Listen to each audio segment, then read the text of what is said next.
Paul Wells describes animation as performative. But what is the performance? For example, what do we see in the shape-shifting antics of characters from Looney Tunes or Silly Symphonies? Unlike live-action actors, cartoon characters can easily jump from form to form. This property was termed plasmaticness by film theorist Sergei Eisenstein. These cartoon characters are able to abbreviate and exaggerate complex human conditions like no other medium. Judith Butler similarly describes gender as performative, something we must put on daily. In the gender performance, however, deviation from the script is often punished. Despite the freedom of form innate to cartoon characters, their performances are often reduced to these traditional roles. They even use their powers of exaggeration to further solidify and justify these roles. So, what happens when plasmaticness is used instead to expand the world of gender? We can find a good example of this in a television show called Wander Over Yonder. Perhaps best considered a space western, this highly plasmatic show stars Wander and Sylvia, two nomadic weirdos with a message of positivity and kindness.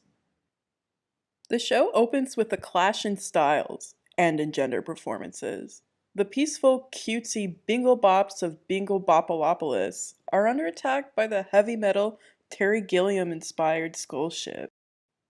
Inside are minions called Watchdogs, led by Commander Peepers and the galaxy's most ruthless dictator, Lord Hater. In their body language and form, they appear competent and terrifying. Sylvia even implies that no one has ever dared to challenge them. When the gentle and not very physically impressive Wander smothers him in kindness and beats him in all kinds of competitions, Hater is beside himself. He reveals that all of his hypermasculinity was simply a front to cover up his true personality, immature and insecure. His shape and body language morph from terrifying to childish as he tellingly reveals the sneakers underneath his cloak. In reality, Hater is more like a teenager than an all-powerful skeleton lord. His awkwardness makes him resentful. He doesn't want to change and expects the world to bend to his whims, or else face the consequences. He has difficulty discussing his feelings and talking about what he's going through. Instead, he masks everything with either violence or caring more about himself than anything else. Despite his arrogance, however, he still wraps up a great deal of his self-worth in his ability to get a girlfriend. When he fails to measure up, he falls back on bullying to make himself feel in power and in control.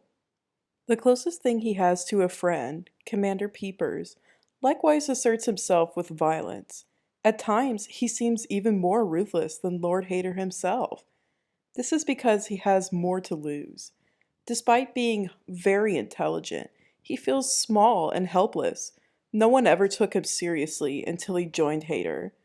Peepers helps to establish a hypermasculine pecking order on the Skull Ship. Lord Hater, at the top, bullies Commander Peepers, and Peepers, in turn, bullies everyone else. The rest of the watchdogs resent Peepers and covet the top dog position, but under the current pecking order, they are ultimately love-starved, unappreciated, and unfulfilled. The struggle for an ideal masculinity is parodied in the episode The Cartoon, in which two watchdogs make a cartoon to boost Hater's ego.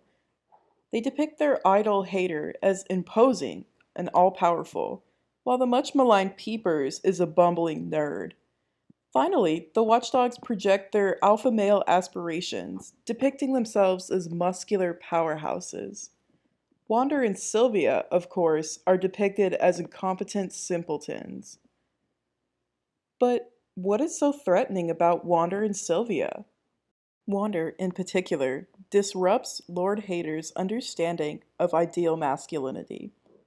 While Hater sees masculinity as domineering and cruel, Wander is peaceful, affectionate, and understanding. Wander is also one of the most fluid, dynamic characters in the show, with an exuberant diversity of forms and body language. In the episode The Wanders, all facets of his personality split off and become individuals.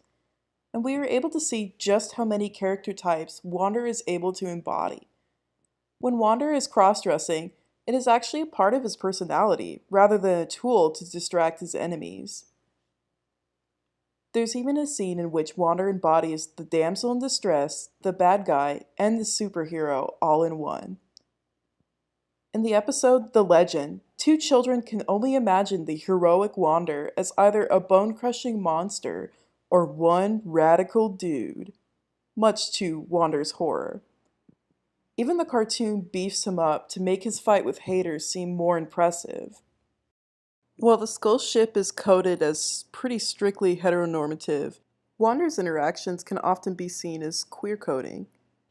For example, when Hater tries to destroy Wander with a laser beam shaped like a bottle, Wander assumes he's actually trying to play spin the bottle with him. He eagerly accepts, hopeful that this will improve Hater's abysmal birthday party. And in the episode The Big Day, Wander and Sylvia convince Lord Hater to frame their execution like a wedding, particularly between Hater and Wander. This episode even includes Peepers playing the role as the other man, complete with a scene of him crashing the wedding and confessing his love to Lord Hater. And what about Sylvia? Physically imposing and an excellent fighter, Sylvia goes against the feminine ideals that Lord Hater and the Watchdogs seem to value. Unlike her stay-at-home brothers, Sylvia leaves the house and strikes out on her own. Initially a bounty hunter and a bad guy, she is reformed by Wander after she attempts to collect on his bounty. She thereafter helps people, using her strength to fight the good fight. Her beefiness in the cartoon is not far from the truth, unlike the other characters. When she wears feminine clothes, it is almost like drag for her. Her greatest weakness is her anger, which Wander helps mediate. Likewise, she uses her physical strength as well as emotional strength to support Wander. Their dynamic is the same throughout the show, and makes them particularly effective against Hater and his army. Wander is forever optimistic and completely relentless in his quest to convert Hater to the side of good, while Sylvia is the more level-headed one, ensuring that they make it out in one piece. But that's not to say that they don't have their opposition. The grossly misogynistic Emperor Awesome, for example, who has an easier time than Hater in achieving the alpha male ideal. This is proven in the series, however, to be a hollow accomplishment. Sir Bradley Starlight, the stereotypical male hero, seeks to save the Princess Jamura from an evil dragon and take her hand in marriage.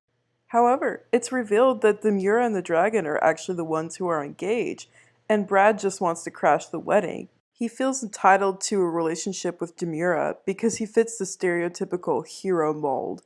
He ends up kidnapping Demura, only for her to rescue herself.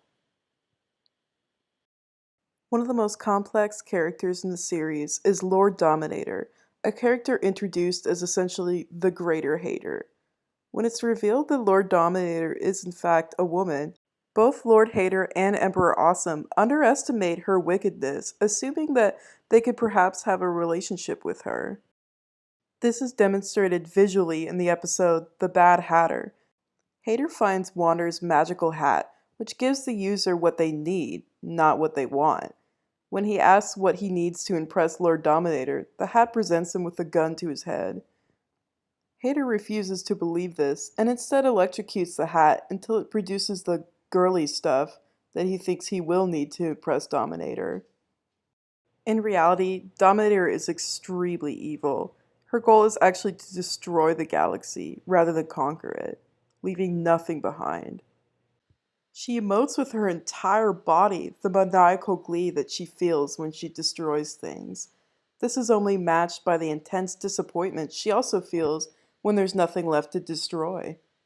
In the episode The Girls' Night, Dominator has a chance to find fulfillment in something else when she, in disguise, befriends Sylvia. It's actually revealed that Sylvia is in fact her first friend ever. Underneath all of that wickedness, she's actually not that different from Hater. She's insecure and deeply lonely. So she has her fun by being an absolute bully. All of this comes together in order to create poignant storytelling. In the episode The Flowers, Sylvia desperately tries to keep Wander from crying because she thinks that if he loses his optimism, she can no longer feel optimistic either. However, in a reversal of traditional masculine roles, Wander is the one who gives Sylvia permission to feel emotional, and he feels comfortable crying in front of her. This becomes a cathartic experience for both of them, and they are able to move forward on their heroic quest with newfound strength. This is the power of the plasmatic cartoon. The audience is allowed to wander across a spectrum of gender potentialities in a safe environment, expanding their perspective of what gender can mean to themselves and to others.